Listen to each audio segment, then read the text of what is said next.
Estava agora aqui ouvindo a mensagem, sorrindo, porque é sempre muito interessante estas convergências que acontecem com as mensagens de abertura, o tema proposto, sem que tenha havido nenhuma combinação de nossa parte, entre os encarnados pelo menos.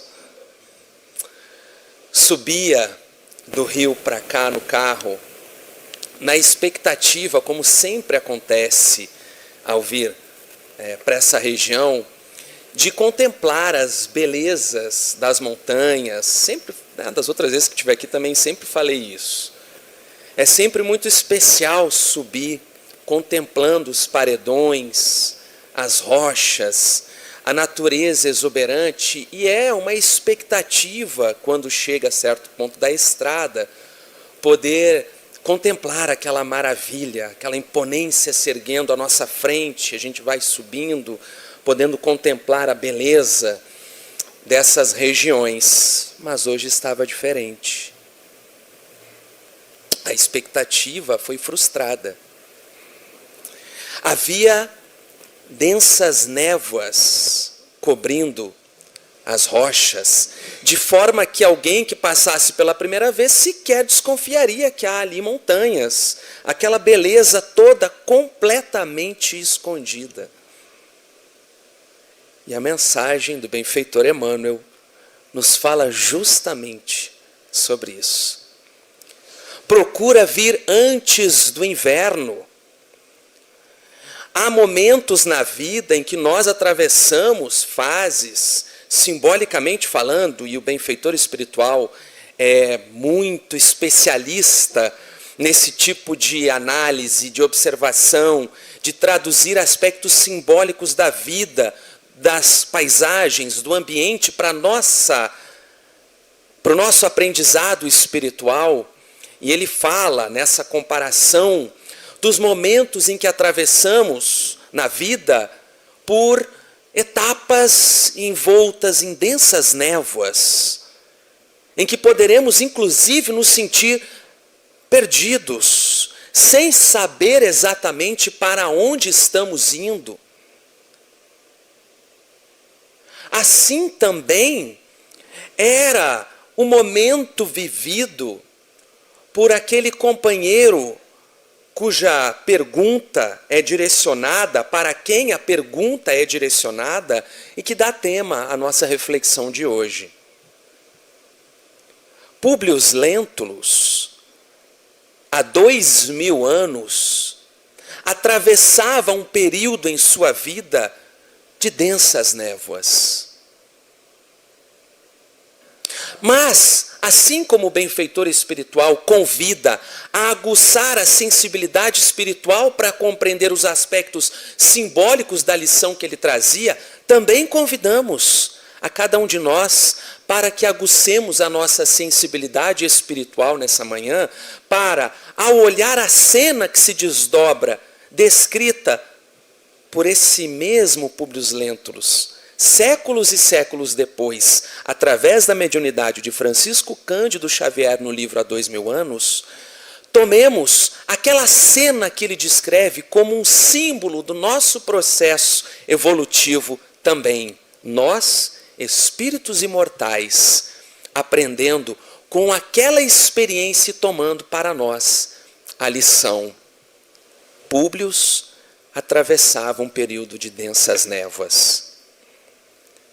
Era, sim, um senador de Roma, dotado de todos os poderes transitórios daquele tempo, de todos os poderes materiais, dotado de cultura, de inteligência, de riquezas materiais, de todas as possibilidades que ser um senador romano entregava para a criatura naqueles tempos. E, no entanto, em sua alma havia uma dor pungente, um vazio, necessitando mobilizá-lo para uma busca de renovação, de transformação, não apenas nele, mas naquela que lhe acompanhava os passos naquela reencarnação. Esta, apesar de experimentando uma dor muito intensa, não vivia exatamente um período de densas névoas, mas iniciava uma jornada sob a luz de um novo sol que iluminava, ou melhor, que passaria a iluminar o seu caminho a partir daquele instante em que a família vai morar em Cafarnaum, naquelas regiões.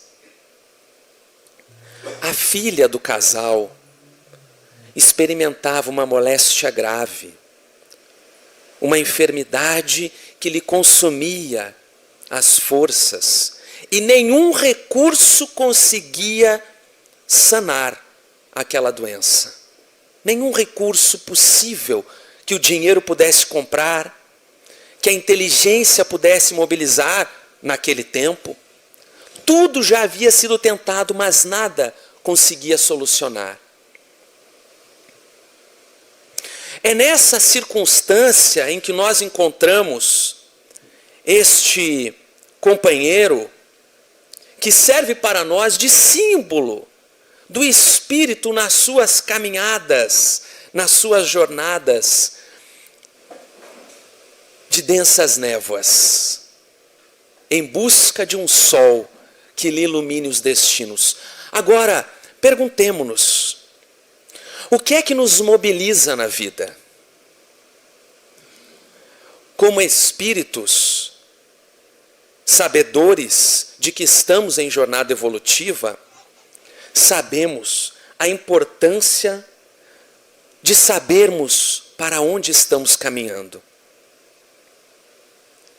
Será que nós temos a clara noção do que nos movimenta na vida, do que nos impulsiona em determinada direção, em determinado caminho? Ou por vezes caminhamos imersos nessas densas névoas? Identificar motivações, desejos, os nossos desejos mais profundos que nos mobilizam às ações, será encontrar-nos com quem realmente somos. E assim, podermos identificar inclusive as necessidades de transformações, de renovações. Quando nos movemos na vida em determinada direção, já sabemos o que procuramos e por que procuramos. Então, mobilizemos os nossos recursos espirituais para acompanhar esta cena que se passa há 2000 anos. E acompanhando ela, vamos fazer o movimento de trazer para a nossa experiência, para cada um de nós, na nossa trajetória da vida. E busquemos identificar alguns lances que possam se constituir em aprendizado para cada um de nós. Encontramos o casal Públio e Lívia, imersos em profunda angústia diante da impotência para resolver a dolorosa situação da filhinha. Haviam se retirado já da capital do império, haviam se retirado de Roma em busca dos ares tranquilos daquela região da Galileia, em busca da proximidade com a natureza, das belezas daquela região. Quem sabe, mudando os ares, mudando de ambiente, a pequena não encontrasse alguma melhora. E, no entanto, naquele dia em que nós encontramos o casal na confortável residência, nós vamos identificar que, na verdade, ela tivera ainda uma piora.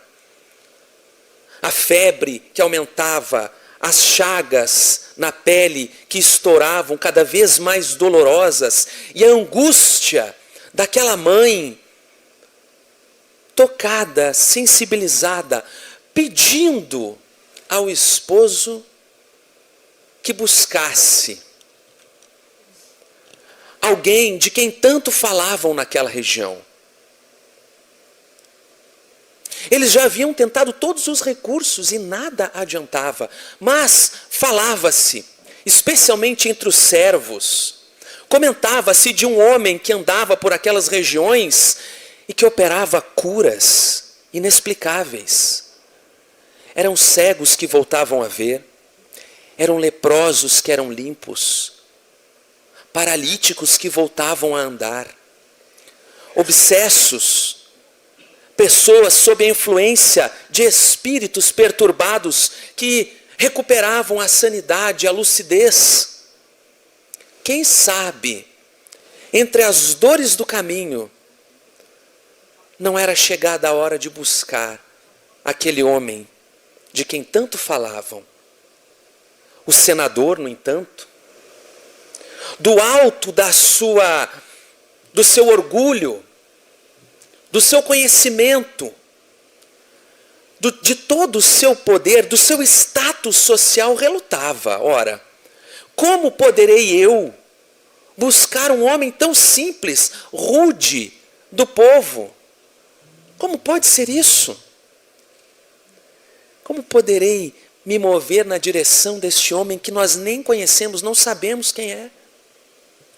Nós somos os romanos, temos o poder sobre o mundo, temos todas as possibilidades.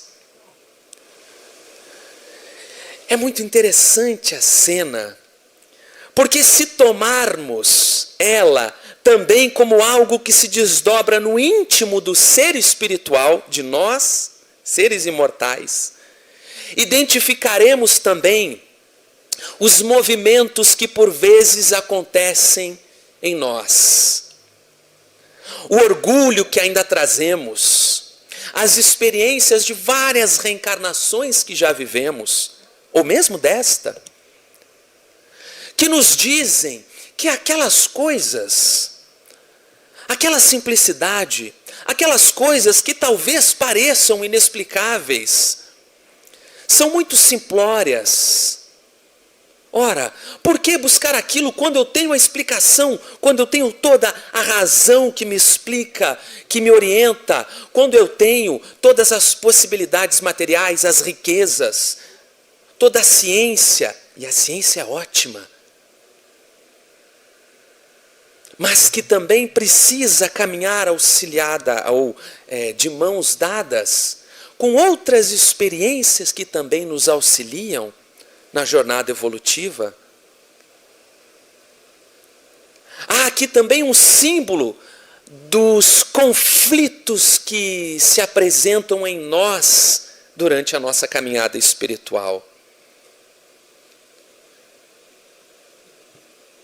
Temos um anseio da busca pela espiritualidade, pela divindade, mas por vezes a reencarnação que vivemos, ou as várias que tenhamos vivido, nos colocaram numa experiência tão materialista, tão arraigada nos raciocínios lógicos, na compreensão concreta das coisas, que a experiência transcendente nos pode parecer algo tão pueril, tão simplório. Então, obrigado. É normal. É gaúcho, a gente sente calor, né? E é nesse espírito que os dois dialogam, que Lívia procura sensibilizar o esposo, e ele aceita, como último recurso possível, vendo a dor da filha, vendo os apelos sensíveis daquele coração tão amado. Vai em busca desse homem, vai em busca desse profeta que todos falam, pede que ele venha à nossa casa. Quem sabe ele poderá aliviar as nossas dores, mas especialmente aliviar a dor da nossa filha. Quem sabe? depois de muito relutar, ele decide que sim, iria procurar esse profeta. Mas a decisão ainda não é uma decisão lúcida, consciente, uma decisão assertiva de quem realmente vai procurar a figura daquele homem de quem tanto falavam. E isso é interessante de percebermos aqui para a nossa reflexão dessa manhã. Como estamos caminhando em nossas vidas? Como estamos realizando a nossa trajetória nesta reencarnação? A nossa decisão de estar hoje, nessa manhã aqui no Aristides, é uma decisão lúcida, consciente? É uma decisão realmente de buscar uma transformação, uma renovação? Pensemos, cada qual, no seu coração, na sua mente, com os seus pensamentos, o que nos mobiliza. Acompanhemos então qual era o movimento interno que se desdobrava naquele ser e pensemos cada qual em nós mesmos. Conta-nos esse mesmo Emmanuel que escreve essa mensagem de abertura, narrando aquela sua reencarnação como Públio Lentulus. Diz ele assim, lá no livro Há 2000 anos. Decidido, depois de decidido, a seguir então, a procurar aquele homem, deixou que as horas movimentadas do dia se escoassem com as claridades do poente. Esperou o entardecer, porque ele disse a Lívia, vou procurá-lo, mas vou como quem passeia pelas ruas, vou como quem anda pelos caminhos, e quem sabe, se eu encontrá-lo, quem sabe, eu possa fazê-lo entender que nós ficaríamos felizes com a sua visita, quem sabe.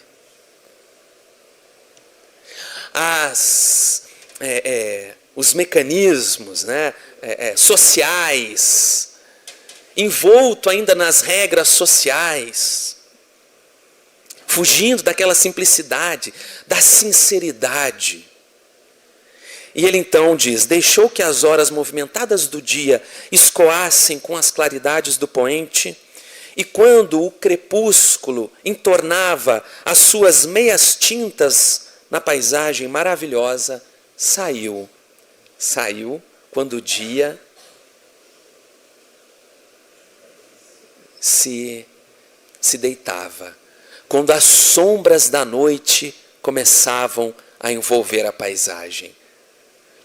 Mas vejamos, saiu fingindo distração e alheamento, como se desejasse conhecer de perto a antiga fonte da cidade, motivo de atração para os forasteiros, distraído.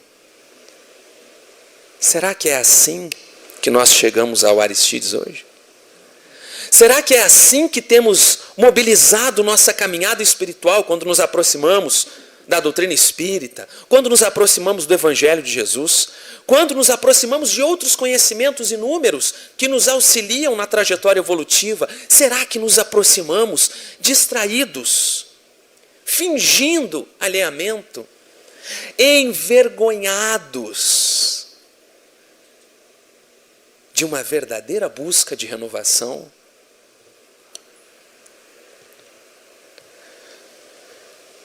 Após haver percorrido 300 metros, uns 300 metros do caminho, encontrou transeuntes e pescadores que se recolhiam e o encaravam com mal disfarçada curiosidade. Ora, quem será? Um senador aqui? Aquelas vestes denunciavam a nobreza, o poder do império. O que é que será que ele está fazendo aqui? Entre nós, nessa região. Uma hora passou sobre as suas amargas cogitações íntimas, refletindo. Um mar de reflexões borbulhavam no ser. Angústias, receios, vergonha, dúvidas, anseios. Era um turbilhão que envolvia o mundo íntimo do senador. Onde estaria, aliás, detalhe importante na descrição de Emmanuel, um velário imenso de sombras invadia toda a região, cheia de vitalidade e de perfumes. As sombras podem ser aqui vistas como do nosso mundo interior também. Densas névoas envolviam aquele ser, impedindo uma visão mais clara do momento crucial que se aproximava para aquela alma. Por isso, pergunto mais uma vez, como temos caminhado? Ainda que densas nuvens estejam envolvendo o ambiente, sabemos para onde caminhamos? Onde estaria o profeta de Nazaré naquele instante? Onde está? Onde ele andaria? Não seria uma ilusão a história dos seus milagres e da sua encantadora magia sobre as almas? Ora, não será tudo uma ilusão destes homens e mulheres simples do povo? Não será tudo uma espécie de magia que encanta essas criaturas? As dúvidas que assaltam a alma na sua jornada espiritual? Quando nós iniciamos a trajetória, por vezes é muito fácil nós aceitarmos um determinado convite, nós entrarmos num novo caminho. Quando começamos a estudar a doutrina espírita, eventualmente, se a gente não é espírita desde berço, né? Quando adentramos, quando começamos a estudar algo que começa a renovar o nosso ser espiritual, é uma emoção, é uma empolgação, é uma alegria profunda, mas permanecer nesse caminho, dúvidas certamente assaltarão o nosso coração. Incertezas. E é natural que elas surjam. E é bom, inclusive, que olhemos para elas. É bom, para que possamos nos conhecer, nos compreender e ter a certeza do caminho que estamos trilhando. Para não andarmos fingindo alheamento. Para andarmos com lucidez. Não seria um absurdo procurá-lo ao longo dos caminhos, abstraindo-se dos imperativos da hierarquia social? Ora, estou aqui descendo da minha posição de senador. Não é uma loucura o que eu estou fazendo? Ora, poderá ser também a dúvida que assalta muitos de nós quando adentramos os caminhos da mais alta intelectualização. Ora, que a cultura, o conhecimento e a ciência sirva para nos fazer caminhar com mais lucidez, não para nos afastar do processo de espiritualização do ser. Não para nos afastar da simplicidade, da generosidade, da empatia para com o próximo. Jamais. Jamais que a cultura, o conhecimento, a ciência sirva para nos colocar em pedestais onde nos achamos mais inteligentes, mais merecedores, mais especiais do que os outros. Jamais. Em verdade, a criatura, quanto mais se esclarece, quanto mais passa a conhecer, tanto mais ela precisa desenvolver a sua humildade. Compreendendo o quanto somos ainda muito ignorantes diante desse universo infinito que nos aguarda a jornada espiritual.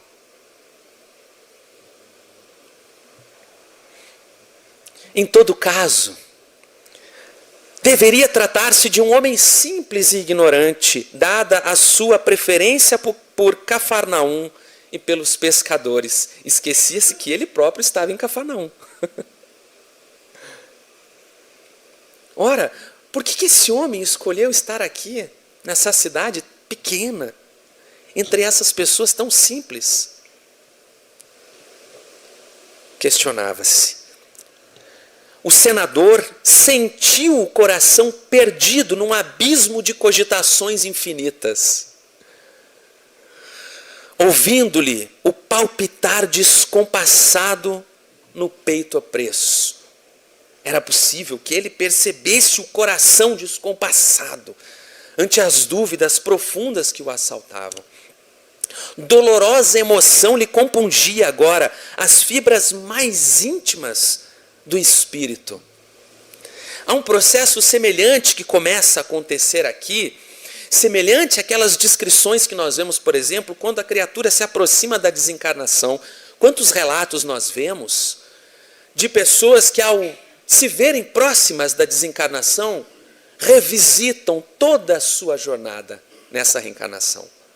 Pensam em lances marcantes da sua vida, relembram de pessoas queridas, de momentos marcantes, importantes, eventualmente arrependimentos, eventualmente emoções, saudades, como se estivessem no limiar de um novo instante profundo da sua caminhada, da sua vida. Uma nova etapa que se aproxima. É algo semelhante ao que acontece com Públio Lentulus aqui. Porque efetivamente ele se aproximava de um marco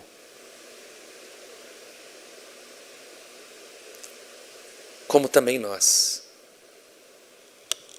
Em muitas situações estaremos diante de um marco em nossas vidas, em que as nossas decisões naquele instante determinarão os caminhos seguidos a partir dali. Que rotas trilharemos, então?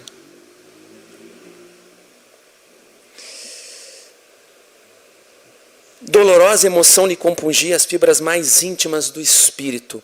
Apoiara-se insensivelmente num banco de pedras enfeitado de silvas e ali deixara-se ficar, sondando o ilimitado do pensamento. Apoia-se num banco de pedra, algumas flores, arbustos, os perfumes da natureza, os pensamentos convulsos. Nunca experimentara a sensação idêntica, senão num sonho memorável, relatado unicamente a Flamínio. Este sonho, narrado no começo do livro, é um sonho em que ele se vê como o avô, se não me engano, ou bisavô, o avô, que fora também senador romano e numa revolução ordenara as sentenças de mortes a muitos e muitos revoltosos naquela situação. Fora o responsável pela morte, pela tortura de muitas pessoas. Acordava daquele sonho sempre com uma culpa imensa e perguntava-se se a criatura não poderia viver outras vidas. Já nascia ali a compreensão da reencarnação para aquele ser. E efetivamente ele havia sido Públio Lentulus Sura. Aqui fala-nos também, não é? Da bagagem que trazemos das nossas várias reencarnações já vividas e como elas falam alto ainda em nós.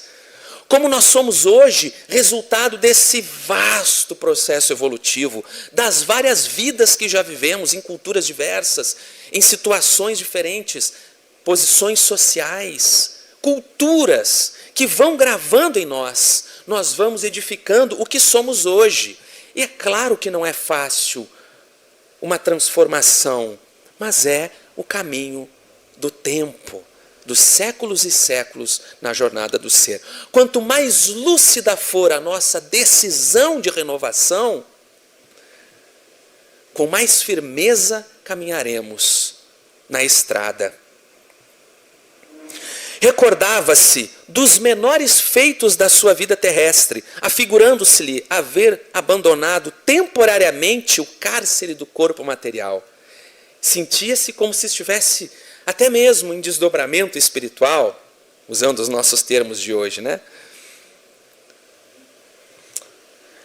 Sentia profundo êxtase diante da natureza e das suas maravilhas, sem saber como expressar a admiração e reconhecimento aos poderes celestes, tal a clausura em que sempre mantivera o coração insubmisso e orgulhoso. Olha que interessante. Quando Emmanuel nos dá essa descrição do momento mental, espiritual do próprio senador naquele tempo, ele está dizendo que, ao seu modo, ele entrou em prece. Porque ele passou a meditar na beleza da natureza, na beleza da força, né, de um poder celeste que tenha criado, ainda que na sua forma de entender as divindades, eles acreditavam em tantos deuses, os romanos, no Apolo e tantos outros, mas ele eleva o pensamento naquele instante. Nessa pequena descrição, ele está dizendo, foi um instante em que ele consegue afastar momentaneamente aquelas angústias, se deixa envolver pela contemplação da natureza, pensa na força celeste, divina, e ali abre-se uma fresta naquela alma para que um encontro acontecesse. Assim como nós somos convidados constantemente a abrir frestas em nosso ser, elevando o pensamento, entregando-nos por vezes à contemplação da natureza, pensando na força divina, no amparo com o qual caminhamos na jornada na terra. Das águas mansas do lago de Genezaré, parecia-lhe emanarem suavíssimos perfumes, casando-se deliciosamente ao aroma agreste da folhagem. Foi nesse instante que, com o espírito, como se estivesse sob o império de estranho e suave magnetismo, não mais a força do império romano, mas o império de um suave magnetismo, como se ele estivesse envolvido agora sob o império desse suave magnetismo, ouviu passos brandos de alguém que buscava aquele sítio. Subitamente, o senador ouve a pergunta que atravessa tempo e espaço e fala a cada um de nós: por que me procuras, senador? Por que me procuras? Se fosse para nós, a pergunta efetivamente é para nós. Inicialmente, Jesus provoca na criatura um choque. Será que ele havia pensado? Por que procurava? Diante de todos os poderes que tu trazes, que tu pensavas, diante de todas as tuas possibilidades, da tua cultura e sabedoria, por que vem a mim? Por que me procuras? Homem simples do povo, Galileu, Nazareno, por que me procuras? Por que nós procuramos a mensagem simples de Jesus? Com tanto conhecimento que há no mundo e que é maravilhoso e que nos auxilia a trajetória espiritual, ainda assim, ainda e sempre a nossa necessidade da figura, não da pessoa em si, mas da mensagem imortal do amor, da compaixão, da tolerância, da bondade, da solidariedade, do perdão, do amar a si mesmo. Senador, tu amas a ti mesmo. E além disso, além desse choque inicial que faz com que o senador volte para o seu mundo interior e se pergunte por que eu estou aqui procurando. Além desse choque inicial, faz com que ele pense também, ou com que cada um de nós pensemos, quando nos aproximamos procurando a mensagem do Cristo, nós nos aproximamos procurando apenas favores, apenas, e é claro que é lícito, é claro que nós procuramos também porque buscamos consolo, buscamos alívio para as nossas dores, buscamos compreensão diferente da vida. Mas não será também, e o Cristo oferecendo o consolo, o esclarecimento, a luz para um novo caminho, também conclama a criatura a assumir o seu papel lúcido diante da vida e tornar-se colaborador, servidor, junto na obra que é construída coletivamente. Então, inicialmente um choque, por que me procuras? Olha para dentro de ti, identifica as razões, não será um amor exclusivista. Há muitos, senador, há muitos que sofrem pelas ruas do Império Romano, há muitos corações em profundo abandono, há muitos corações em profunda opressão nesse império. Por que me procuras? Tempos depois, este mesmo senador procuraria Jesus numa circunstância muito diversa.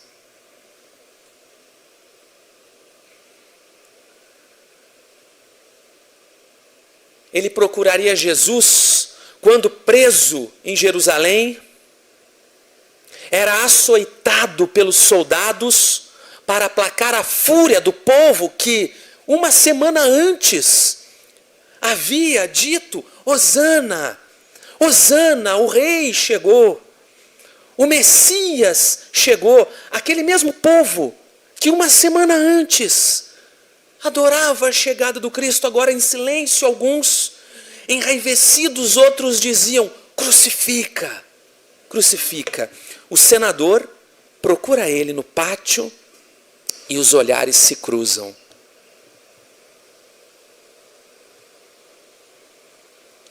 Quem sabe, na acústica da alma não ecoaram as palavras: e agora, por que me procuras? Será que nós procuramos espiritualizar-nos somente nos instantes em que a dor nos visita, o próprio círculo íntimo? Será que quando o dia é lindo, o sol ilumina as montanhas belas, maravilhosas, será que é só aí que nós nos movimentamos na direção da elevação espiritual, do bem? Quando o tempo é limpo, não há as dores e desafios do mundo, quando o mundo nos pede um tanto mais de coragem, de fidelidade, de prosseguir, por vezes renunciando aos privilégios do passado, para agir no bem. Naquele instante, em Cafarnaum, ele ouvia. E se ele levava um choque inicial, ele na sequência ouvia um esclarecimento. Primeiro, o convite a refletir. consigo mesmo. O convite a extrair do seu mundo interior aquilo que nós aprendemos com os Espíritos em O Livro dos Espíritos. As leis divinas gravadas que nós trazemos em nós como bússola orientadora, mas que nós às vezes deixamos ficar envoltas em densas névoas. Jesus, como esse facilitador do processo evolutivo, pergunta como quem convida a criatura a extrair do seu íntimo a noção de si mesmo. Mas também esclarece, também oferece orientação. Espraiando o olhar na paisagem, como se desejasse que a sua voz... Olha o comentário que Emmanuel faz. Jesus fala para Públio como se desejasse que a sua voz fosse ouvida por todos os homens e mulheres do planeta. Porque efetivamente é isso. As palavras são palavras de vida eterna.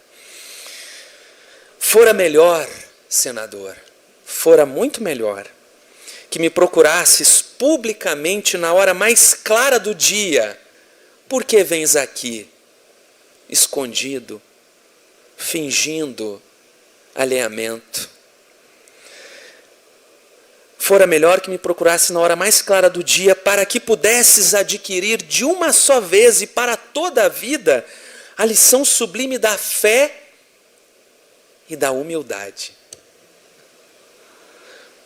Mas eu não vim ao mundo para derrogar as leis supremas da natureza, e venho ao encontro do teu coração desfalecido.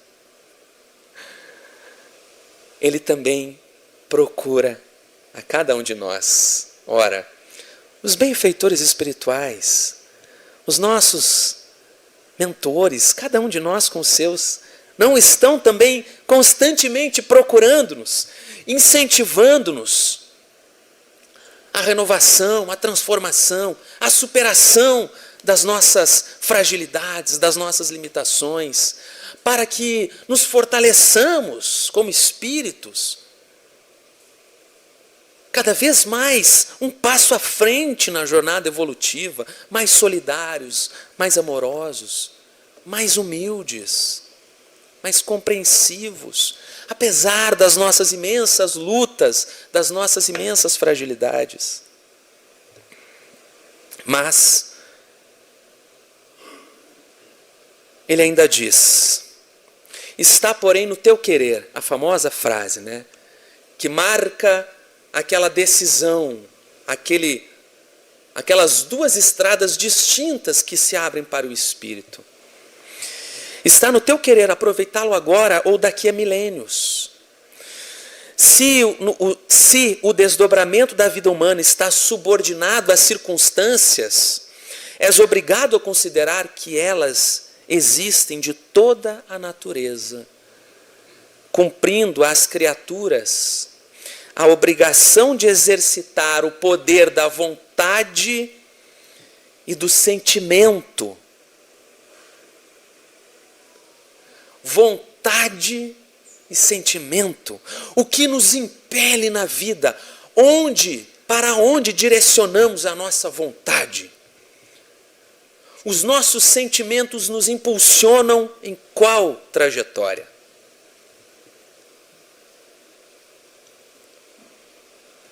Emmanuel, num outro livro, no livro Pensamento e Vida, tem um capítulo chamado Vontade, primeiro capítulo, e vai tratar disso, né? Do importante nós realizarmos esse processo de conhecer-nos, identificando para onde eu estou caminhando. Por quê? Porque eu identifico que preciso desenvolver a humildade, eu identifico que é importante para a minha jornada espiritual ser mais bondoso e amoroso, mas tudo que eu faço parece me apontar em outra direção. Que mecanismos em nosso mundo íntimo nos impulsionam numa direção contrária? Eis o processo de olhar-nos, aceitar as nossas fragilidades, aquilo que ainda nos move numa direção oposta, que vai gerar em nós até sofrimentos, dores. Por quê? Porque eu me coloco numa situação que me gera tanto desconforto, que me gera tanta dor? Por que eu não me volto nessa direção que conscientemente eu já consigo identificar, mas intimamente ainda eu acabo reagindo de maneiras que me levam em sentido oposto? A jornada de autoconhecimento será o nosso grande descortinar da vida, para caminharmos afastando as névoas, enxergando bem o caminho. E assim, prosseguindo. Todos os poderes do teu império, ele ainda diz, são bem fracos, e todas as tuas riquezas bem miseráveis. As magnificências dos Césares são ilusões efêmeras de um dia, porque todos os sábios e todos os guerreiros são chamados no momento oportuno aos tribunais da justiça divina. Passou. Os impérios se desfizeram em ruínas. Mas os seres que ali viveram prosseguem nas suas jornadas.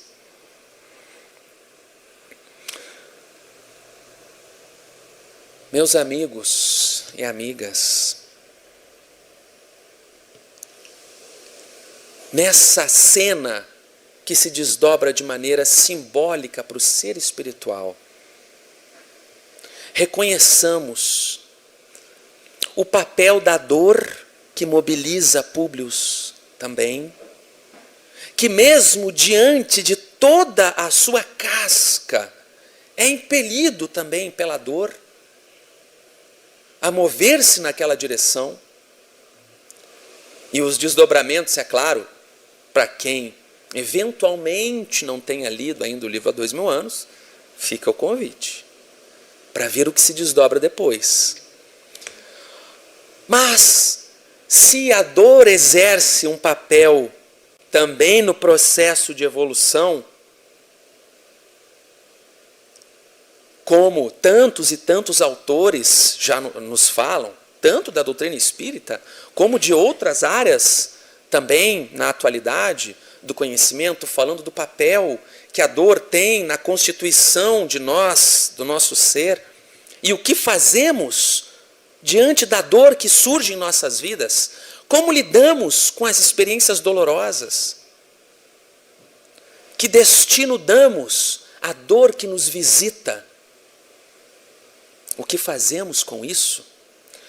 Se a dor tem esse papel, e aí, na literatura espírita, além das obras básicas, Leon Denis, que trata do assunto, e outros tantos, mas há também, nessa cena, o papel profundo do amor.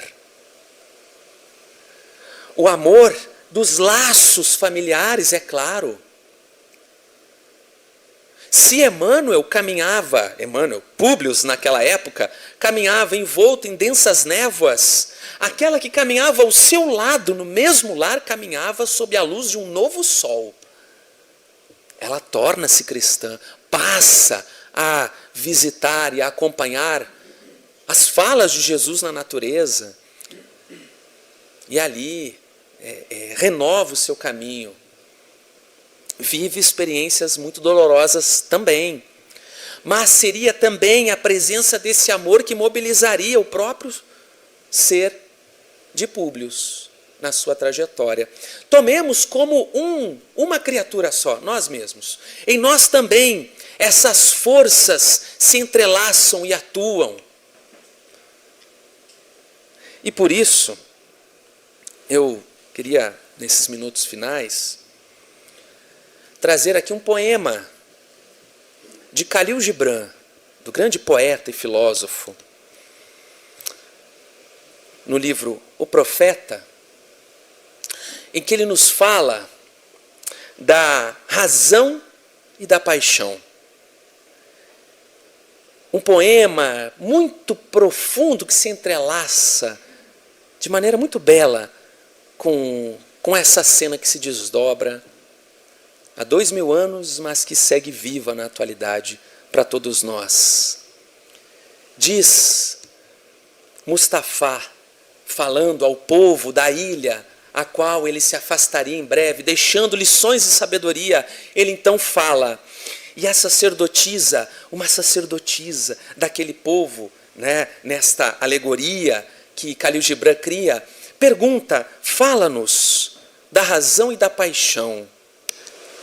E ele respondeu dizendo, vossa alma é muitas vezes um campo de batalha, no qual vossa razão e vosso julgamento entram em guerra contra a vossa paixão e vosso desejo.